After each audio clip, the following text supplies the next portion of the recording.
Well, welcome everyone to End Times with Pastor Eric. It's great to be with all of you. Now, friends, last time we were together, I talked about how Satan could not possibly be in the abyss for two reasons. Number one, we showed you that when Satan will be thrown in the abyss, he will not have access to the earth. And that's important because obviously Satan currently has access to the earth in light of the fact that he in 1 Peter 5:8 can prowl around seeking whom he may devour. Remember, like the ravenous lion. Well, in the future eternal states, we know that Satan will not be bound in the abyss, but he'll be thrown in the lake of fire. Okay, so the quandary that the amillennialist and many postmillennialists are in is, remember, they only have two ages. That is the current church age, and then they have the future eternal states. Well, Satan can't be bound in the abyss in the eternal states. Why? He's going to be in the lake of fire. And he can't be in the abyss now. Why? Because he has access to the earth, and being in the abyss does not allow you to have access to the earth. We found that out last time from Luke 8:31. Now, my friends, this time what I want to do is focus on the various proof texts that the amillennialist and many postmillennialists will use in order to try to prove their claims that indeed Satan has been currently bound by the work of the cross of Jesus Christ. Now, I'm going to show you that that is not what bound Satan, that Satan will be bound in the future, and it's not the fact is that he was not bound by the finished work of Christ on the cross. Again, one of the logical problems that leads to is if you believe that Satan is bound by the work of the cross, remember, according to Revelation 20 verse 3, Satan will be released from that binding for a short time. The implication would be the work of the cross would be undone, at least for a short time. That's absurd. The work of the cross will never be undone. But what passages will the amillennialist look to in order to try to prove that Jesus during his first advent, particularly his work on the cross, is what bound Satan? Well, they'll use passages, for example, like Matthew 12:27 through 29. Now, remember, in this controversy, we had Jesus casting out demons, and yet this is obviously proof of his messianic credentials, but the leadership of Israel try to claim that Jesus is casting out demons by the power of Beelzebul, which is Satan himself. So the idea is Jesus is casting out Satan's minion by the power of Satan. So again, these are fighting words. This is certainly evidence of the unbelief of the vast majority of the leadership of Israel. So here Jesus responds to them, Matthew 12:27 through 29. He says, if I by Beelzebul cast out demons, by whom do your sons cast them out? For this reason they will be your judges. Now, let's stop there for a moment. Let me pull up my pointer. What does Jesus mean? He says that if I cast demons out by Beelzebul, by whom do your sons cast them out? Here, sons doesn't literally mean physical sons, but rather those characterized by the doctrine of the leadership of Israel. In other words, they are spiritual sons. Okay, they are their disciples. That's a way of saying it. Okay, and so Jesus is affirming that, yes, even in Jewish circles, in Judaism, they were casting out some demons. And so notice those who did so would in fact be judges to the leadership of Israel that was claiming Jesus was doing it by the power of Satan. So what Jesus is saying, listen, don't miss the logic. He's saying if you're willing to attribute the casting out demons to the power of God to your disciples, then they're going to stand as judges against you at the final judgment when you try to attribute the same miracles to Satan when I do them. That's what Jesus is saying to them. Now, notice in verse 28, he gives this hypothetical syllogism. He says, but if I cast out demons by the Spirit of God, then the kingdom of God has come upon you. Or how can anyone enter the strong man's house and carry off his property unless he first binds the strong man, and then he will plunder his house? Now, dear ones, I want you to see here that Jesus' binding of Satan is related to the casting out of demons, it doesn't have to do with his finished work on the cross. Now, why is that important? Well, this is a problem, I think, for a couple of reasons. First of all, it shows us that even prior to the cross, Jesus, in his ministry, his first advent, is inaugurating his destruction of Satan's kingdom, but it's not something that is completed at the consummation, which will happen to the consummation in the future. So the problem is for amillennialists like Sam Storms and others, they claim that the binding of Satan is only for the purpose of preventing Satan from leading the nations against the church and a cataclysmic assault. Remember, I showed you last time in the last message I gave that the only definition the amillennialist and many postmillennialists will allow you to have for the deception of the nations by Satan is so that Satan will lead them in a final cataclysmic assault against the church. That is the only definition allowed by the amillennialist.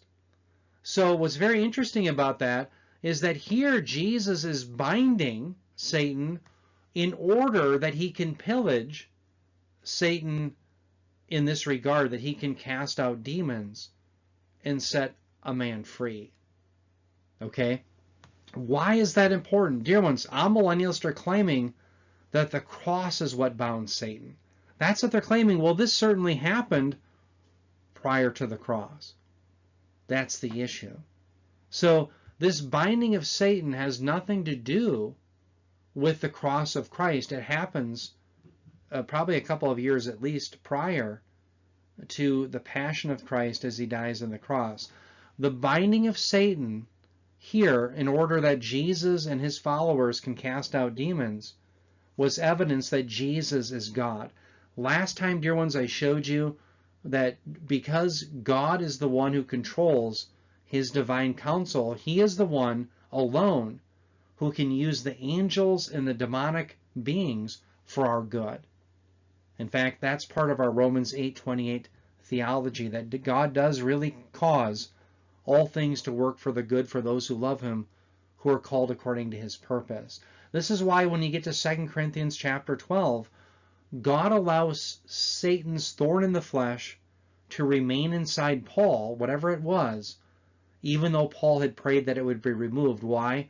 It was to keep Paul humble because of the exceedingly great revelations that he had had of the third heaven. So there clearly God was using Satan for Paul's good. That's exactly what we have here. Jesus is showing that he's God, that he has the power to bind Satan even prior to the cross in order to set a man free. Why? Because Jesus, being God, does exactly what he wants with his angels and demons, all for the sake of his will, for the sake of the good of his people. That's what we're seeing. And again, this is happening prior to the cross. So why is the amillennialist claiming that the binding here has to do with the cross of Christ when this, of course, occurred prior to the cross, as I mentioned?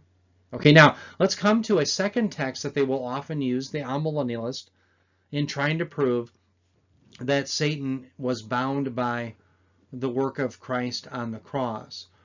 Another passage they'll try to use is here in Luke 10:18, when recall that Jesus had sent out the 70 disciples. Remember, there was a wider group other than just the 12. And notice when they come back, they were very successful in casting out demons. And Jesus comments in verse 18 of Luke 10, says, "And he said to them, I was watching Satan fall from heaven like lightning." Now, what the amillennialist reasons is that, certainly Satan fell from heaven during Christ's first advent.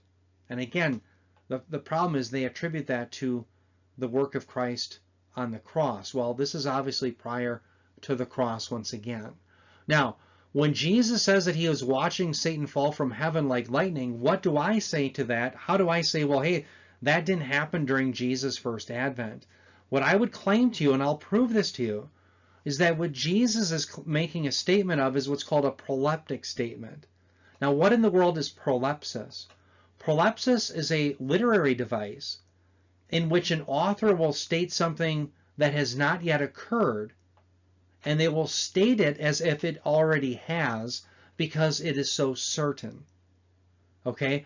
Now, I'm not the only one who sees it this way. By the way, the great scholar of the book of Luke, Joel Green, listen to what he says. He says, quote, Luke here is portraying Jesus as having a prophetic vision whose content was the future and ultimate downfall of Satan, presumably scheduled for the time of judgment, to which he alluded back in verses 12 and 14. Now, let me read to you the verses 12 and 14 that he is talking about, because it shows you in the context, Jesus really has in mind the future judgment in the day of the Lord, which I believe is the future 70th week of Daniel. Just 6 verses earlier, in Luke 10:12, remember Jesus is talking about the cities in Bethsaida, Chorazin, those around the area of Galilee, who had seen great miracles yet wouldn't believe in the Messiah. Well, here in Luke 10:12, Jesus says, I say to you, that is the people of Galilee, it will be more tolerable in that day. What day is that? The future day of the Lord, the day of judgment. It'll be more tolerable for Sodom and Gomorrah than for that city. In other words, Chorazin, Bethsaida, around Galilee, they had seen great miracles. They saw the dead raised. They saw the sick healed. They saw the lame leap like a deer. The deaf, they had their ears unstopped so they could hear. The blind would receive sight. The demons were cast out. The good news of the gospel was preached. Jesus did all of that, fulfilling Isaiah 35 verses 5 through 6, showing that the Messianic age had dawned, and yet the people wouldn't believe. And so Jesus is saying it's going to be more tolerable in Sodom on the day of judgment than it will be for those that saw all these great miracles in Galilee yet wouldn't believe. Dear ones, when people are given miracles and they don't believe, it increases their culpability. So again, just 4 verses prior to Luke 10:18, Jesus says, again, this is Luke 10:14, he says it will be more tolerable for Tyre and Sidon in the judgment, that's in the future, than for you. So the point is, the backdrop to Luke 10:18 is the future coming judgment. And again, that's where Satan will ultimately fall. Jesus' point is he saw the beginning of that begin to happen in the first coming, his first advent. That's the idea. So that's how I think we should understand this. Jesus was having a proleptic vision of the future. Again, the way to see this, I think, is this. Jesus' first advent brings about the inauguration of Satan's doom. Jesus' second advent brings about the consummation of Satan's doom. One thing I'll be proving to you is that at the first coming of Christ, when Jesus does die on the cross, what he does finish is the ability for Satan to give accusations in the throne room of God against us as believers that will stick. Why? Because the payment has been paid. All right? And so, yes, Jesus in his first coming sends out disciples who will cast out demons just as he can. Why? Because in his first coming you have the inauguration of the Messianic age. And so proleptically, Jesus can speak in certainty that Satan indeed fell from heaven, even though it currently had not fully happened. It will certainly happen because of his work in the future. That's how we should understand it. Another point I want to make is, notice here the relationship between Jesus' statement in prophecy. Notice here Jesus says, I was watching. The term theoreo, was watching, was also used in Daniel 7 verse 9, where the prophet said, I kept looking. It's identical in the Greek Septuagint with I was watching. Now, what's the relationship? Well, notice here in Daniel 7:9, it's about this future kingdom. It says, I kept looking until thrones were set up, and the Ancient of Days took his seat. His vesture was like white snow, and the hair of his head like pure wool. His throne was ablaze with flames. Its wheels were a burning fire. The point is, in Daniel 7, you have this glorious kingdom of the Messiah that will happen in the future. And indeed, it's in that time period that Satan will ultimately fall.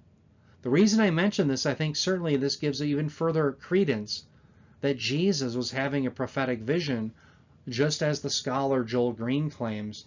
I would claim the same thing. So Jesus during the first advent, think of the timeline. This is the first advent of Christ. Here you have the inauguration of the pillaging of Satan. It begins. But here, the last 7 years of Daniel's 70th week, this is the first 3.5 years. This is the last 3.5 years. Remember, I've mentioned in previous messages, I believe this is a reference to the parousia. I believe the parousia, the coming of Christ, is in fact the 70th week of Daniel. Okay, it's during this time period that Satan will be cast down from heaven, according to Revelation chapter 12. Then after the 70th week is over, the last 7 years of tribulation, I believe Satan will be thrown into the abyss, and then Christ reigns for 1,000 years. So ultimately, what Jesus does during his first advent is the inauguration of Satan's destruction, but the consummation awaits his second advent in the 70th week of Daniel. That's how we should conceive of it. Okay, so what I want to show you is what I believe happens, again in Luke 10:18, is this watching of Satan fall from heaven like lightning was again the inbreaking of the Messianic age, the beginning of the pillaging of Satan that happens at the first advent, but which will ultimately be consummated and brought to fruition as Satan will be thrown down at his second advent. It's like the first advent is a down payment. It's like an earnest payment showing that God will one day be good for the big promise of throwing Satan down. Okay, so what I want to do is relate the first coming of Christ to what Christ accomplished, and then show you that it is a process through history in which Satan will be destroyed. So let me read to you here from Colossians 2:13 through 15. I think this passage very accurately describes what Jesus accomplishes by his work on the cross. And again, I'm showing you this because I want you to see an alternative understanding to the amillennialist who says, well, no, Jesus was cast down to earth and, Satan was cast down and bound because of the finished work of Christ on the cross. I'm going to show you that that's not a good understanding of what Jesus accomplished against Satan by the work of the cross. But Colossians 2:13 through 15 does explain what happens. Let me read it and you'll understand. Let's read it. Paul says, when you were, and again the idea is believers, you were formerly dead is the implication, in your transgressions and the circumcision of your flesh, he made you alive together with him, having forgiven all of our transgressions, having canceled out the certificate of debt consisting of decrees against us, which was hostile to us. Now, let's just stop there. What was this certificate of debt consisting of decrees that were against us? Well, that was the law of Moses.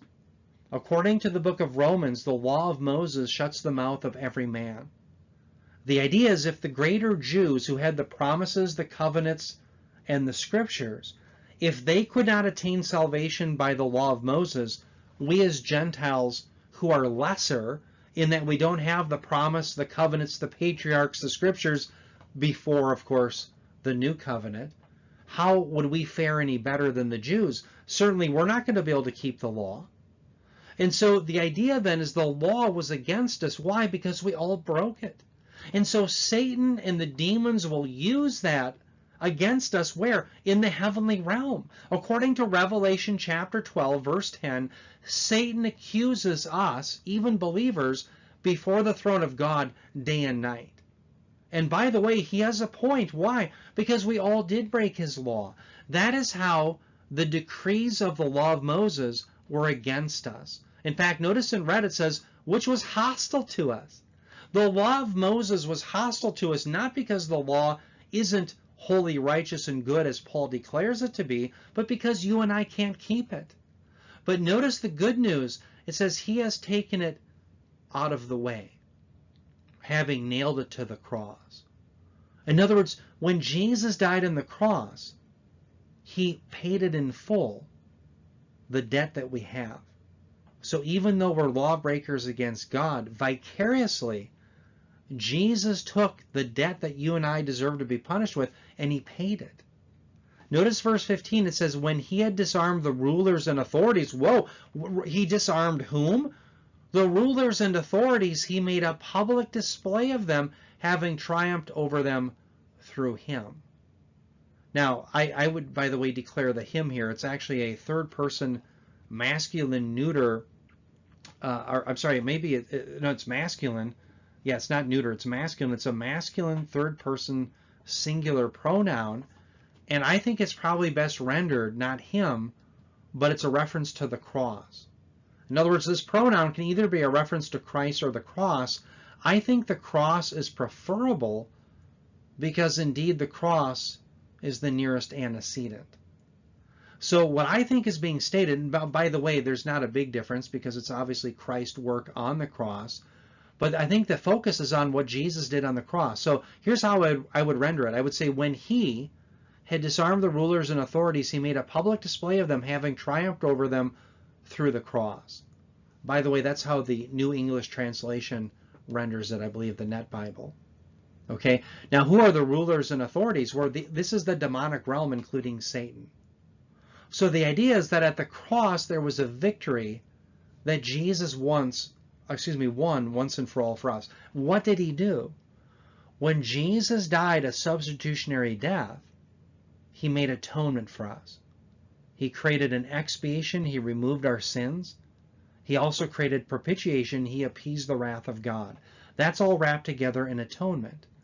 And because Jesus accomplished this on the cross, Satan and his demons can rail against us.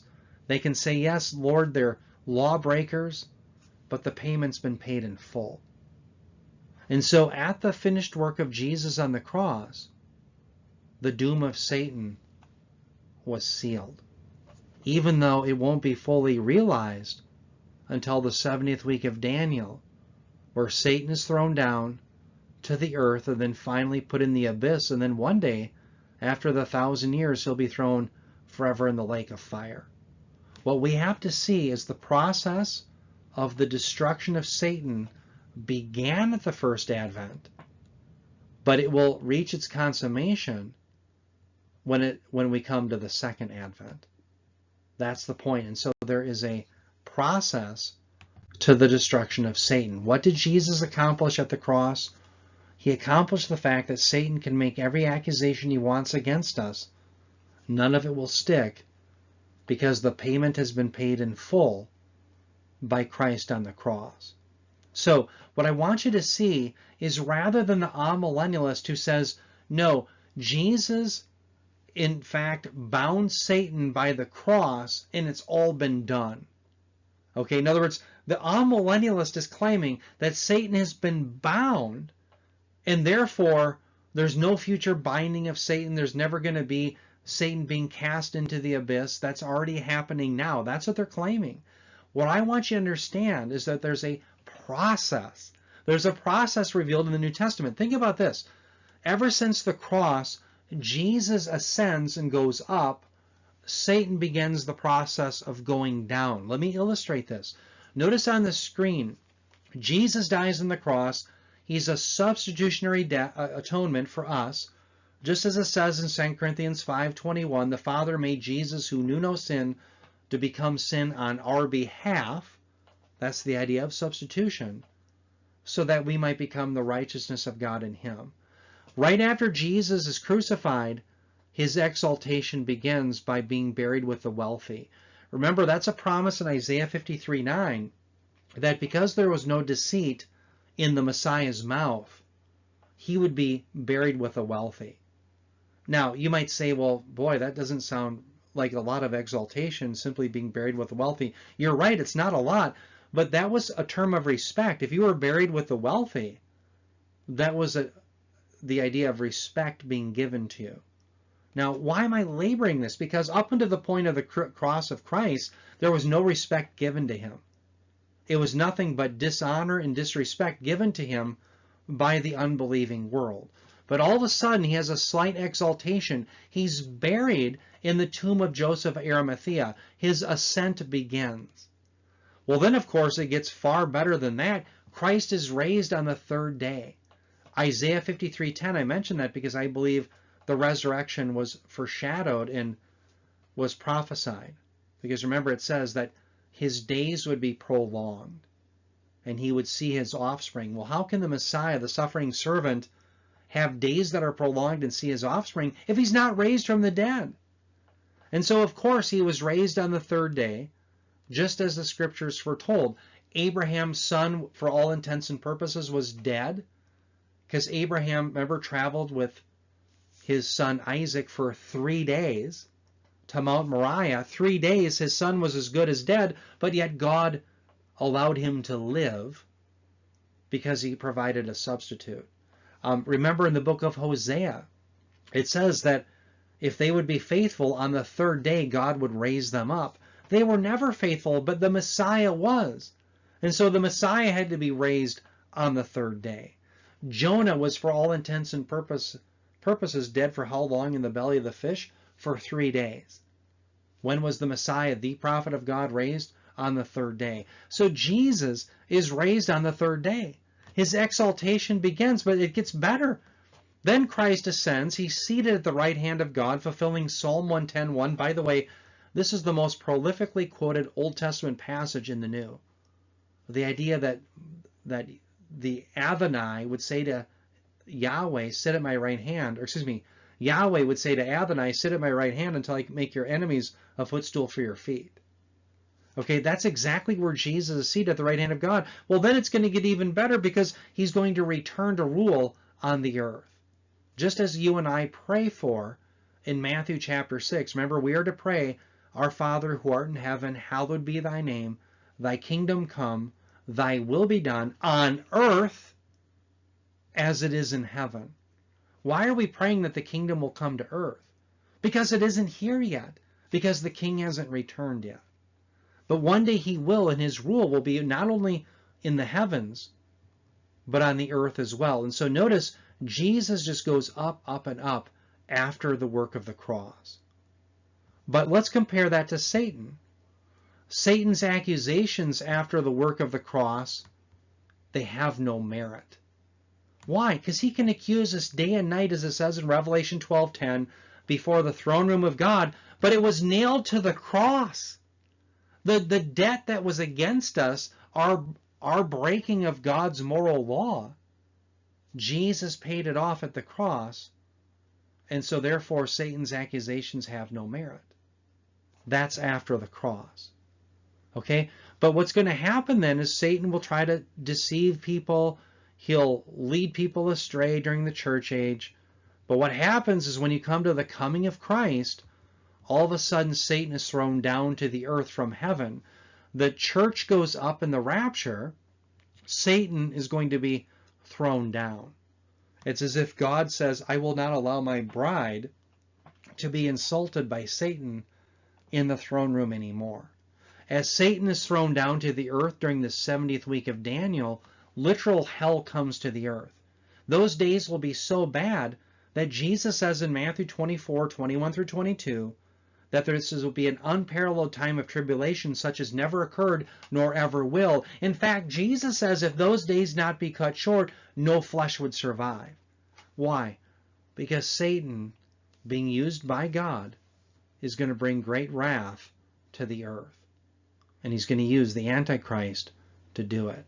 Well, then after the parousia, which is the 70th week of Daniel, at the end of it, we have Satan bound in the abyss for 1,000 years. So notice the downward trajectory. First of all, Satan, yes, he's in the throne room, but his accusations no longer have merit after the cross. Well, then at the second coming, then he's thrown down to the earth. Then after the second coming, he's thrown into the abyss. And then after the millennium, where's he going to be thrown into? He's going into the lake of fire forever in the eternal states. So, dear ones, notice here, there is a downward trajectory of Satan that begins at the cross and it ends in the eternal states. And it just gets worse and worse and worse from him, but it's a process. And here's the deception of amillennialism. Amillennialism, in a sense, says the first three of these things all occur at the cross. It's nonsense. It's nonsense. It's an over-realized eschatology. And it leads people to astray because it claims that during the church age, Satan is indeed bound in the abyss. That's what they're claiming is happening. No, dear ones, that is not occurring. Just as there is a process of the exaltation of the Messiah, there is a process of the downfall of Satan. It all begins at the cross, and it's all consummated in the eternal states. There's a process. That's how we should understand it. Dear ones, I hope everyone out there will see clearly that when the amillennialist says that Satan is bound, that Satan has been thrown down, that all of these things happen at the first advent because of the finished work of Christ on the cross, that all happens here, they're not taking seriously the process that the book of Revelation lays out as how these things occur in the future. And again, what I think I showed today is that the proof texts that they claim prove that Satan was bound by Christ's work at the cross. They don't prove that. In fact, in the text that I showed you, the binding of Satan occurred prior to the work of the cross. Okay, why? Because Jesus was demonstrating at his first coming that in the inauguration of his messianic reign, it assured that one day the future downfall of Satan would certainly occur. That's the idea that we see, I think, clearly in the scriptures. Okay, so let me come to a conclusion with you.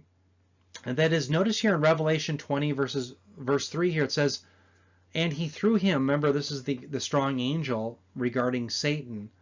It says he threw him into the abyss and shut it and sealed it over him so that he would not deceive the nations any longer until the 1,000 years were completed. After these things, he must be released for a short time. Dear ones, what I proved to you thus far in our studies is that the abyss does not allow access to the earth, and therefore this cannot be occurring during the church age. Okay? Now, why do I say that? Because remember, I mentioned this in the last message. In Luke 8:31, Jesus cast out demons. And remember, the demons were imploring him. This is literally Luke 8:31. They were imploring him not to command them to go away into the abyss.